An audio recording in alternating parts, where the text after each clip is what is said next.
Africa is the richest continent in the world. I'm sorry, that's not what I meant to say. What I meant to say was Africa is the richest continent in the world, but I bet you do not agree. So join the conversation. And today, that's exactly what we'll be tackling. To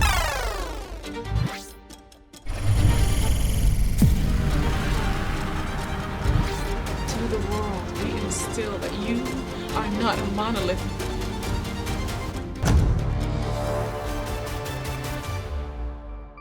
Welcome back to The Narrative. With me today, I have Jean-Christian Barr and Echo Tango, who will be addressing us today. Thank you. Thank you. Yeah, will you guys introduce yourself? Jean, I'll start with you. Sure. So my name is Jean-Christian Barr, and I'm somebody who likes to read a lot, who likes to understand other cultures, and try to see the world through as many perspectives as I possibly can. I like to learn from as many people as I can, so I hope I'll be learning lots of things from both of you today. Yeah. Thank you, Jean. What about you, Echo? Yes, my name is Echo Tango. I'm originally from Ghana, West Africa. Shout out to all my Ghanaians watching this. I have had a lot of experiences living in multiple countries in Africa, and I believe that has opened my repertoire to accept different experiences from different groups of people. So hopefully I can dive into those experiences and contribute to this conversation. Yeah, well, I'm so glad to be here with you guys today.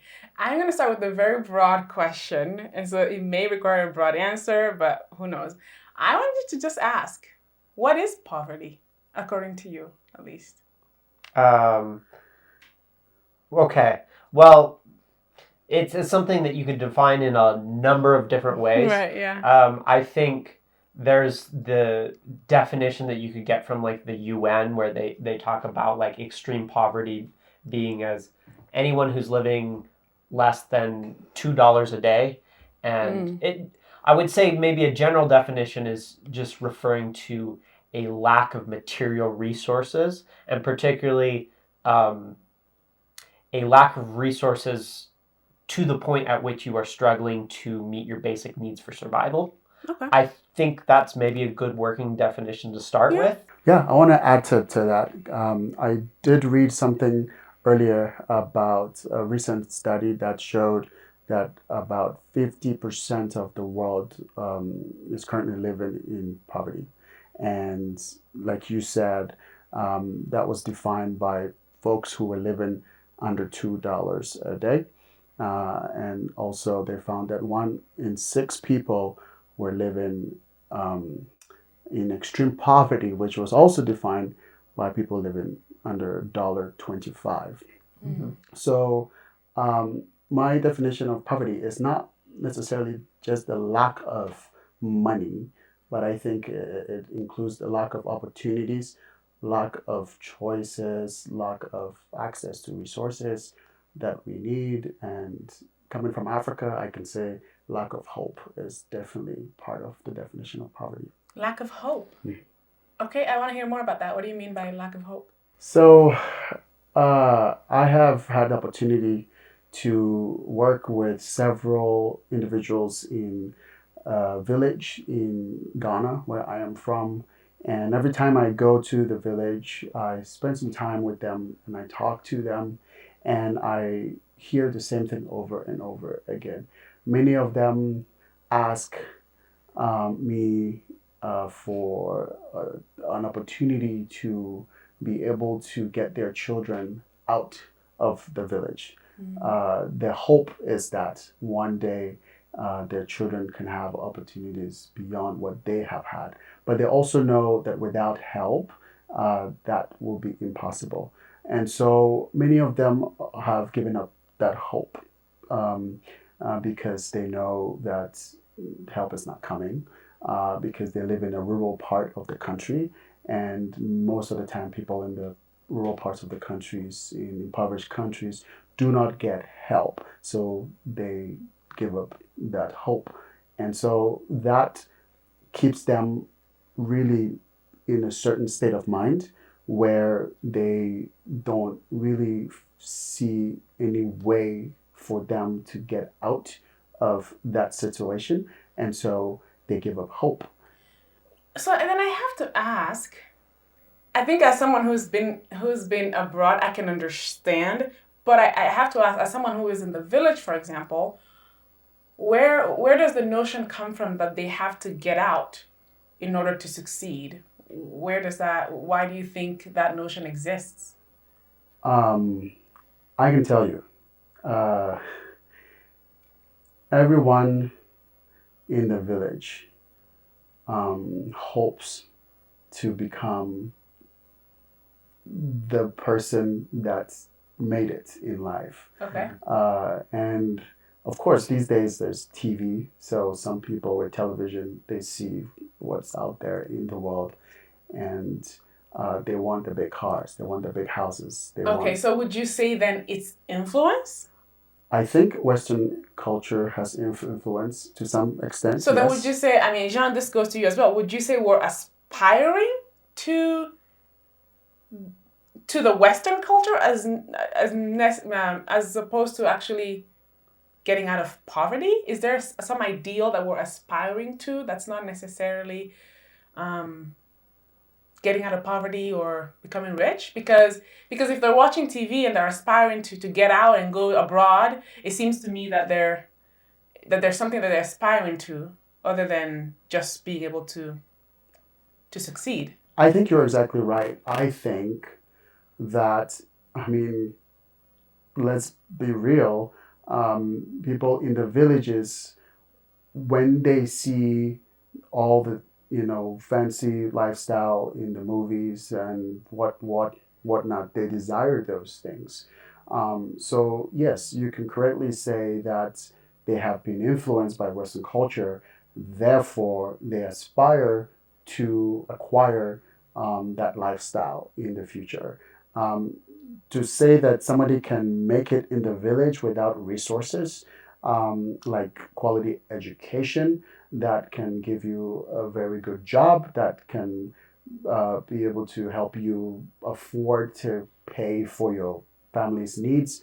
That is not something that many of them can look forward to, because their parents don't have the money to pay for a good college education that will get them, that white collar job that will make them lots of money, that will help them get out of poverty. So yes, it is fair to say that many of them aspire to leave. So then I have to ask, and you can also answer and continue. But so then, is it possible for someone to be rich, or rich can be subjective? But is it possible for someone to get out of poverty while remaining in Africa? There is a tendency, I think, in all of humans, to some degree, to always think the grass is greener on the other side. Yeah. To like always want what we don't have. But then sometimes when we get what we wanted, we're like, oh, it's not fully exactly what I had hoped for. So I think there's maybe always an aspirational aspect of humanity where we're always looking for something bigger and better. But nonetheless, like, there's probably also something very real in the sense that, like, yeah, I mean, if you don't have a car and you see a car that you can like, a car is like freedom, kind of. It's emblematic of success, it's emblematic of social prowess, but it also means freedom of movement. And, to have, there are certain material things that, it's understandable, I guess, to want. So right. So there are varying degrees of poverty. People in the rural parts are experiencing extreme levels of poverty. And then even people in the city, there are some people who live in the city and are still poor. Yeah.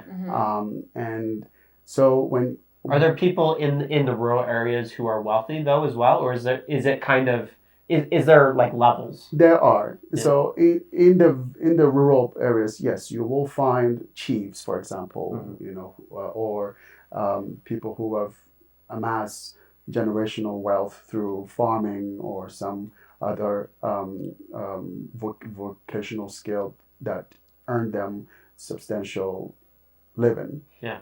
but the majority of people in the villages don't have. They really don't have electricity. They don't have clean drinking water. They don't have transportation, a reliable form of transportation. They barely make it every day. As far as living from hand to mouth goes. And so what I do is when I go to the villages with my foundation, we observe, the lifestyle of people there, and we try to find solutions to some of those problems. We try to find localized solutions. And what we decided was education. Yeah. If we provided them access to quality education, then they can now look for job opportunities and pursue careers that can earn them higher wages, that can help them provide the basic needs, just the basic needs of having clean drinking water, reliable transportation, and just food on the table. Okay, then I want to read an excerpt, and then maybe we can talk about it a little bit. And then I have more I wanted to read later on, because there's a point that I wanted to tackle. First, it's an article written by Edijiong Umo, and I want to say that's Nigerian. It is. Umo, yeah. She said, when one thinks of wealth and opulence, Africa may not be the first continent that comes to mind. For centuries, it's been a region plagued by poverty, conflict, and underdevelopment. However, a closer look at history reveals a captivating narrative that challenges conventional wisdom. Contrary to popular belief, Africa is, in fact, the richest continent in the world, both in terms of its vast natural resources and its cultural heritage. To truly appreciate Africa's wealth, one must delve into its historical tapestry. The country and story stretches back thousands of years, encompassing ancient civilizations, trade routes, and kingdoms that flourished long before the arrival of colonial powers. It was in these times that Africa's true wealth began to take shape. So what do you think about that? Because she's mentioning, because we're talking about poverty, people are barely able to meet the $2 threshold and meet their basic needs. But she's of the belief that Africa is a rich continent. I think that they are using a definition of poverty that's a little bit more expansive than the one we've been using. Okay. And the author is speaking of not only material wealth as being a definition of poverty, but cultural richness, cultural heritage, maybe richness of experience, and then richness of the natural environment. And I think that's a perfectly valid definition. And I think it does get at something that's relevant and useful in the conversation. So then would you say when you let's say you assume America is rich, Sure. Right? Yeah. Are you then assuming it is rich in terms of material wealth, natural resources, other resources? Like what are you basing it on? Mainly on material wealth? I mean, the definition that people typically use is, I think, regarding poverty is talking strictly materialistically, material resources, and natural resources also plays into richness of a country. Well, I think the next part might be able to help us. The next part of this article might be able to help us dive even deeper. Okay. The Nile River, often referred to as the lifeline of ancient Egypt, stands as a testament to Africa's natural riches. So we are familiar with the Egyptian civilization. Then it goes on farther west, Kingdom of Ghana. Before colonialism, Ghana became a major center for trade, particularly in gold and salt. Ghana's gold trade fueled the growth of prosperous cities, advanced architectural marvels, and a sophisticated bureaucracy. Then when you move to east, there were the Swahili traders, established extensive maritime links with Arabia, Persia, India, and China, exchanging goods such as ivory, spices, and timber. So, Echo, I think I'll ask you this question directly, but Jean, you can also answer. Can we first agree that Africa was doing well, riches-wise, before colonization? Well, I think if we're going with history, that's what history teaches us. Africa, has always been and still is one of the richest continents on the planet. Now, the real question is, going back to the definition of poverty, are people with all these rich resources really living above the poverty lines. My experience, having born and been bred, and having seen a lot of families, and my family still lives there, and I just came back from Ghana 2 weeks ago. And so I'm talking from 2025 perspective that there are a lot of people who are living below poverty lines, sadly. Mm-hmm. And so I would not generalize and say Africa is poor. I'm talking from my perspective as a Ghanaian in Ghana who's working with people in Ghana and Kenya. And I'm saying my Ghanaian brothers and sisters, my Ghanaian parents, and my Ghanaian friends are all complaining right now because many of them do not have, enough to live by every day. And so, if we really want to talk about poverty in Africa, I think it's a little subjective rather than broad. So I still feel that if anybody who knows Africa goes to Africa, it depends on where you go, who you go, and what experience you have. If you have wealthy friends, they will show you a great time in Africa. And if you don't have access to people with all those resources, you also see the extreme opposites. And I can almost say there's really no middle ground. You're either extremely rich or extremely poor. There's not a super developed middle class. I don't believe that we have a very strong middle class. Mm. But I think we're getting there. Mm-hmm. I think that there's a lot of education that is happening. People who have traveled overseas have gotten education, and we're going back home to develop and to build and to contribute.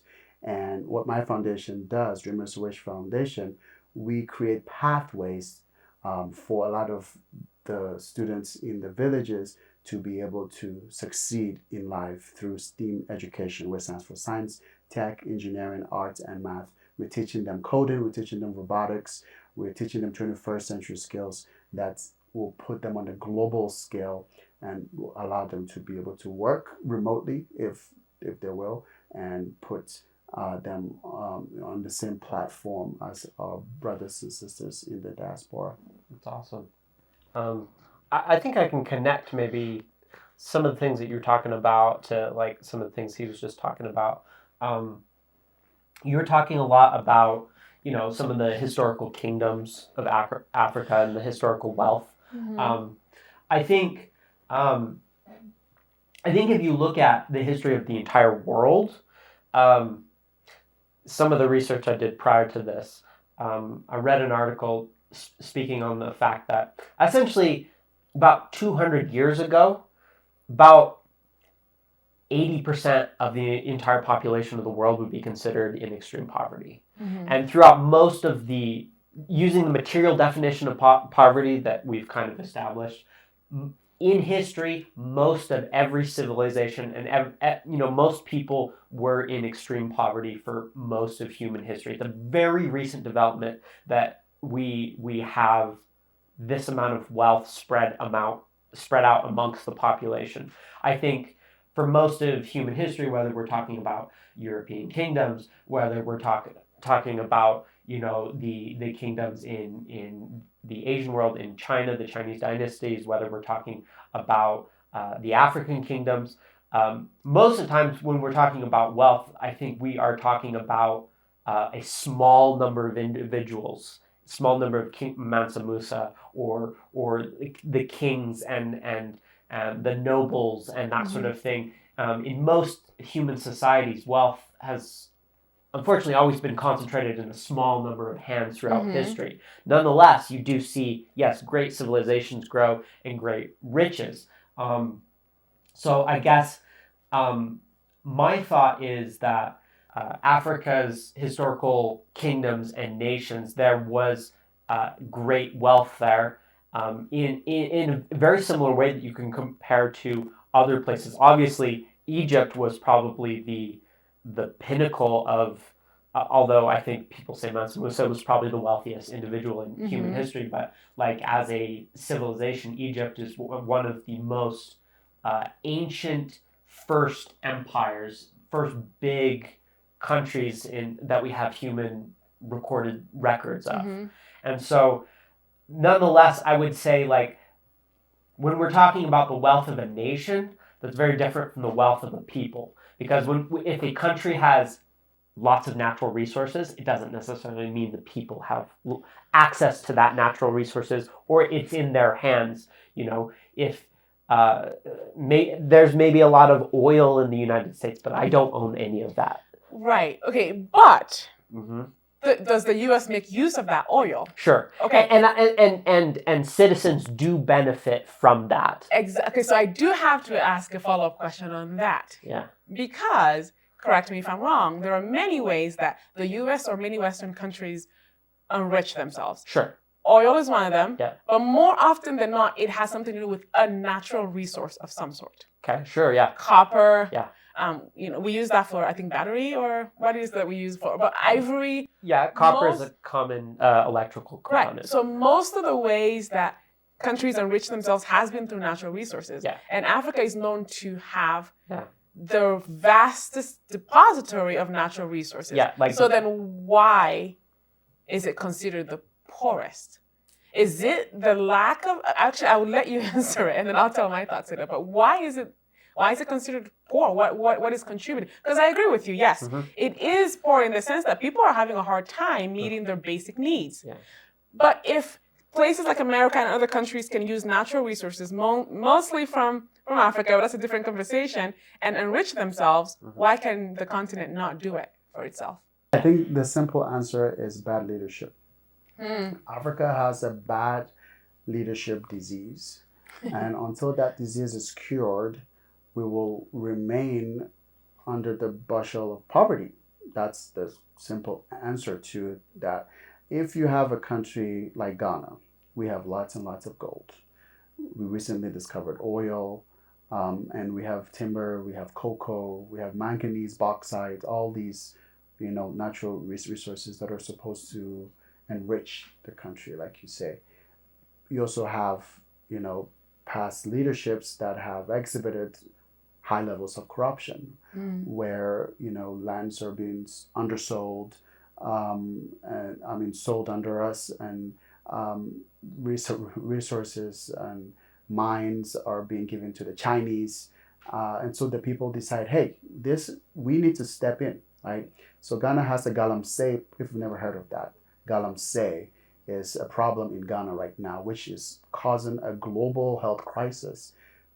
Individuals or locals are digging for gold, illegally mining gold. Oh. And they're using... Kind of like the diamond mining in Sierra Leone a while. Okay. Yep. Ghana has that problem right now.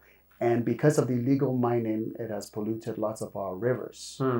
And it's flowing into the ocean. Oh. And so very soon, much of that pollution that is happening from illegal mining is going to affect the habitats in the ocean, and I don't know, might need some intervention from the World Health Organization or some body that protects natural resources. But the point I'm trying to make is bad leadership is what is keeping people poor, because we have the resources. We know we have the resources. The continent has it so much, but the leadership is not really utilizing the resources to invest in to capitalize on the fact that we can trade, or we can bring expertise to come and mine and make profits. They're all looking to, and I say this really carefully, but historically, we know many of these leadership are looking to line their pockets. I'm not affiliated with any political parties, so I can say this, but I do know that if that changes, if we have really, really straight and honest and diligent leadership that is in to help the people, not to enrich themselves, they would make the countries richer. They will make the people wealthy. They will increase the wealth margin and decrease the poverty margins that we currently see. Thank you, Echo, for responding to that. Jean, I'll ask you the same question again. So if most other countries can enrich themselves using natural resources, most of which are from the African continent, and we'll tackle that conversation another time, then why can't the continent use it to enrich itself? Well, I think, yeah, Echo definitely touched on a lot of good points. I've seen a documentary in Nigeria which was it was talking about like essentially like kind of like oil wells that were not super well taken care of, in the sense that they were polluting a lot of the local rivers and making it basically impossible for people who had lived there for hundreds of years to fish, and because the oil kills fish and it makes the water really terrible to live in. And so I think there could be an aspect where it's sort of mismanagement of the resources, but I'd say maybe in general, if a country has a lot of natural resources, the goal is to figure out how to empower the population to have access to those resources and use them. Because I think when you put people in a scenario where they feel like they have opportunity, when they have access to build their future, people will jump on that opportunity. If for whatever reason it doesn't feel like there's a way to take control of the resources and the wealth is flowing to the people and not just to leadership or whatever, then it makes it harder to I guess capture, what's the word? It makes it harder for the populace to really enrich the nation, because I think, there's richness in the people, there's richness in the cultures, and there's richness.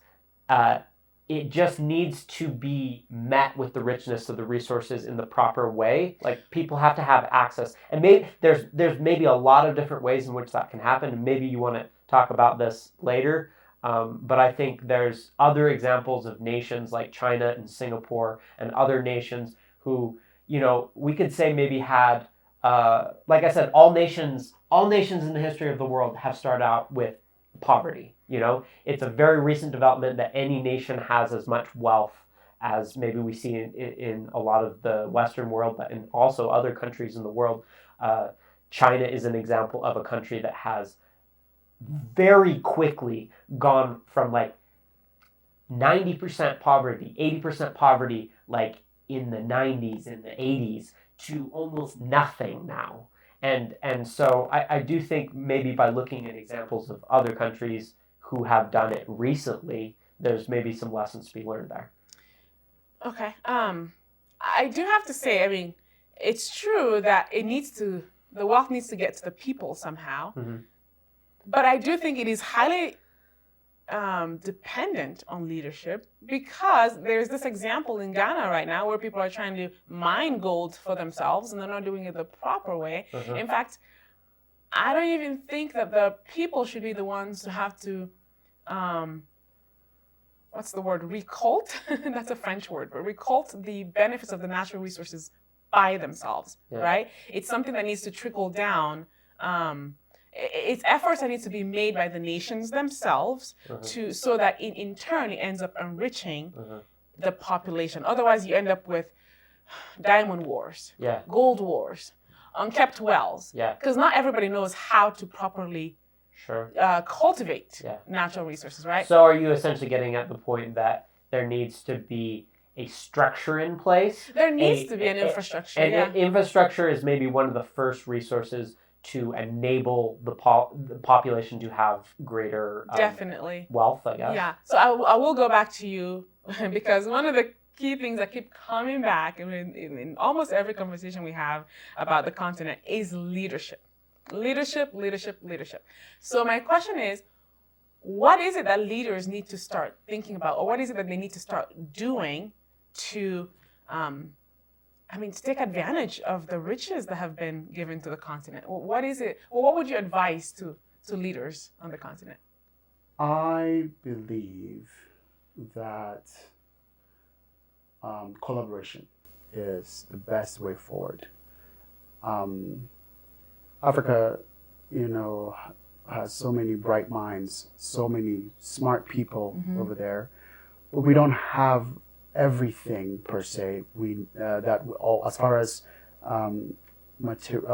infrastructure goes, we don't have all the proper infrastructure we need to tap into the resources. So if we collaborated with, a top engineering company like Germany, or Russia or some other company that has proven, over time that they have the ability to mine safely. For example, they have the ability to take resources and turn it into something that is productive and something that can be sold and generate a profit, for example. We can collaborate with all these countries to bring their intellectual capital and come train our people and help them develop and grow their own communities. So then wouldn't that be us being dependent on these countries? Does Africa need that dependency? I don't think dependency and collaboration are the same. When you're dependent on something, it means you absolutely can't do anything by yourself, and that is the only way forward. That is the only thing you need to help you survive. Can we? We're dependent on air, we're dependent on water, we're dependent on food, but we probably, maybe in 100 years, could be able to figure things out on our own. Okay. But why try to reinvent the wheel when it has already been invented? So collaboration is definitely the way forward. And there's an African proverb that actually alludes to that. If you want to go far, you go alone. If you want to go farther, you go together.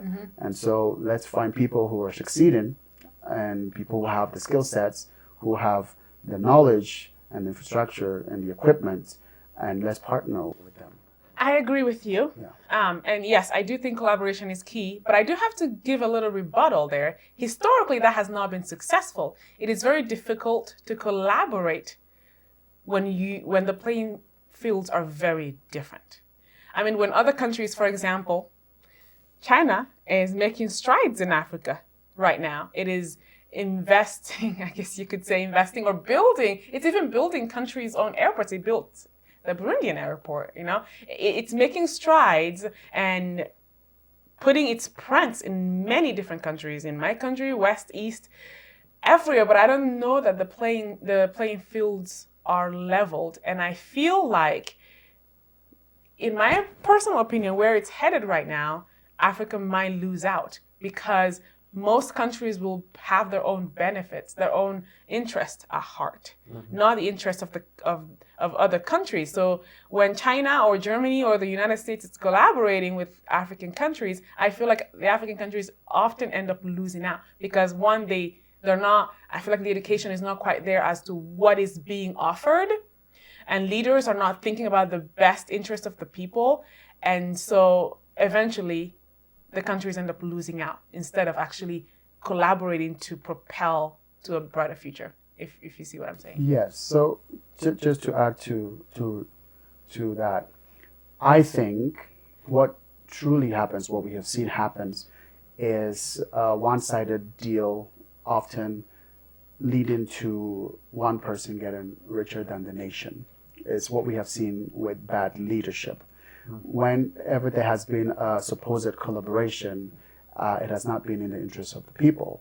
It may appear on paper, but we always find out in the end that leader took millions and millions of dollars to their home or to their spouse's home or whatever. We've had several accounts of that in the news. So again, if we have leaders that are really looking out for the people, and recently I read something about the new president of Burkina Faso, who has basically cut ties with France and is changing, he's revolutionizing things, and he's putting power back in the hands of the people. You can see even with him, he's not doing it alone. He is asking other African countries to join in and to collaborate. He understands the power of collaboration.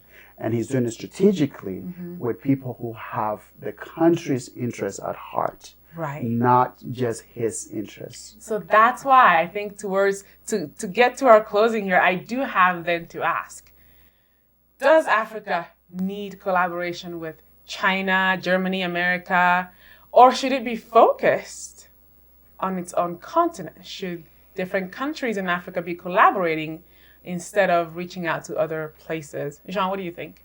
I think it really depends on the deal that each country is able to get. Um, uh, I think, you've both kind of exposed different sides. There are pros and cons of collaborating with nations that maybe are on a different level. Mm-hmm. There's a power imbalance, and that certainly can lead to problems.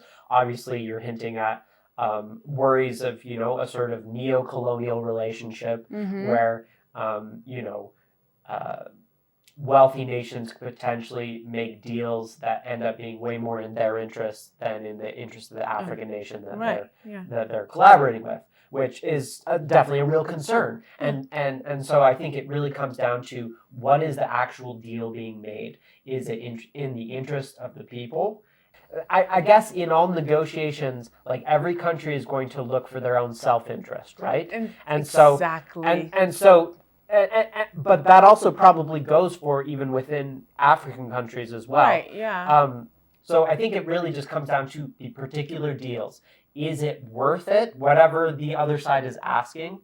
And I think it probably makes sense that, doing deals with other nations that maybe are on a similar economic level, maybe there's a little less power imbalance, and maybe so that could be very, very beneficial. But I think every nation should just evaluate it deal by deal and see, am I getting it? Is the trade worth it?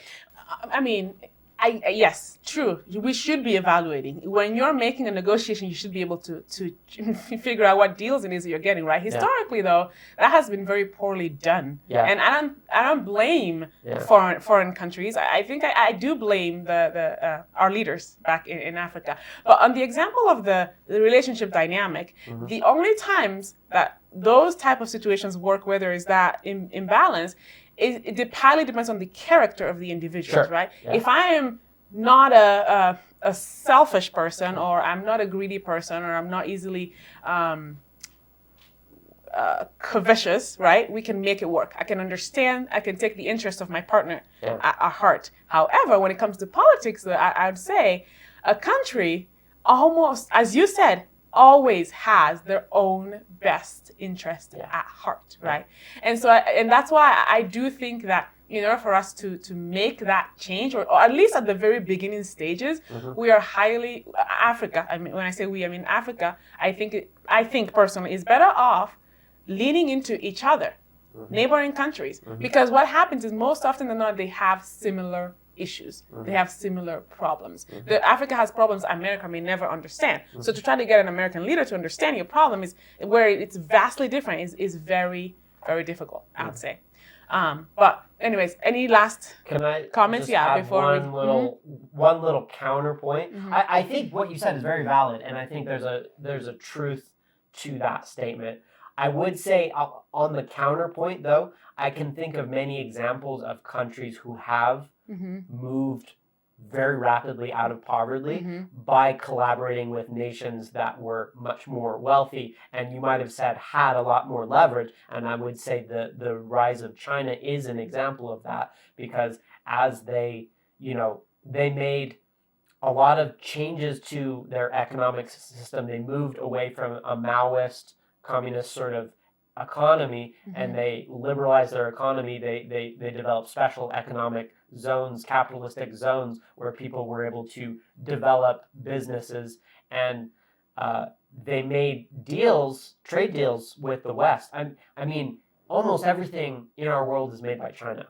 Almost everything. I know. And that is part of the reason. And they are now at the point where, honestly, the West kind of fears China. The West feels like it is very possible that China could overcome them at this point. Yeah. And I would say, if it keeps going to Africa, I would say, in the 80s, that was an unthinkable thing. Right. That there was such a huge power imbalance in the wealth between the nations. But now China has risen so rapidly, and they were able to do it in a way where they were able to collaborate with people who maybe there was a power imbalance, and yet they made it work in their favor. And that goes back to leadership, though. Mm-hmm. I think that the Chinese government at that time, when negotiations were being made, knew exactly what their vision was, Mm-hmm. where they were going, and what it is that they wanted for the people at that time. Mm-hmm. Despite the collaborations, they still stuck to their own ideals, right? And Sure. they got the best out of those deals. So yeah, I do think, like you said, knowing how to get the best out of each deal, but it also requires strong leadership for both sides. Yeah, a caveat I want to throw in here is Africa has had historical records, and this is just facts. We know that we have had very great leaderships as well. Mm-hmm. True. Ghana, right from Dr. Osagyefo Kwame Nkrumah, who led us out of our independence from the British, and Jerry John Rawlings and John Ajay Kufuor, Atta Mills, all these leaders who came in brought tremendous level of success and growth to the nation. You can look at other African countries, Nelson Mandela, and you can go on and on. Mm-hmm. So we don't entirely have a bad leadership problem per se. It is a matter of finding the good ones to come and take the seat. People keep, unfortunately, voting and electing into power the wrong kinds of leaders. And these leaders come in with one intention, to come and to line their pocket, unfortunately. So the ones that bring the good hearts, the ones that bring the good ideas and good intentions are the ones we have seen who have pushed the nations forward. Africa needs more of that. And then another thing, Africa needs to have checked balances. Which is a big We have unchecked leadership.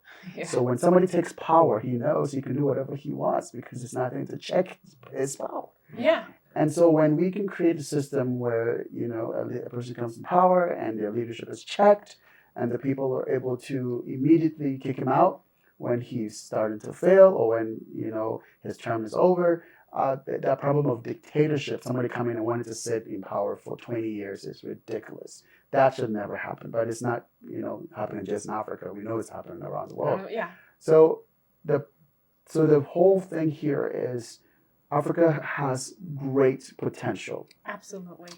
I'm speaking to my brothers and sisters in the diaspora who have witnessed the Western lifestyle, who have gotten educated, who have really learned the system that has worked in the Western world, who have desires to grow their country. Go home and serve. Mm-hmm. I'm serving.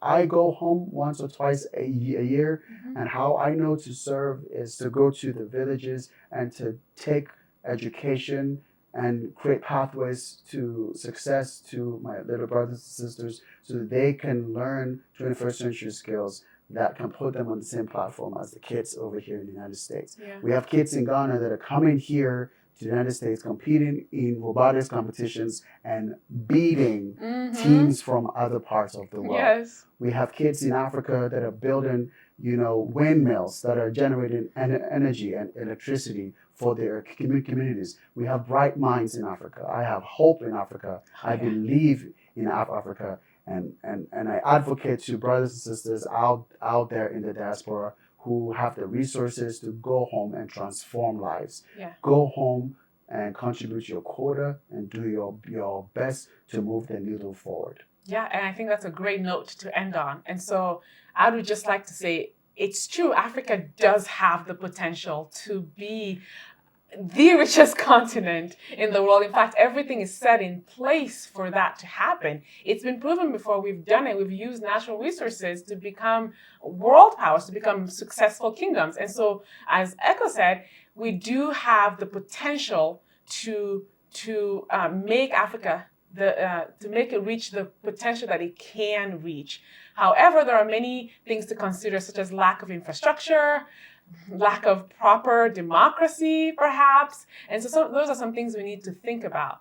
But it is good to know that we do have the potential, and hopefully we can work together, go back, and build for a brighter future. Thank you so much for tuning in. And as always, please remember that Africa is a continent.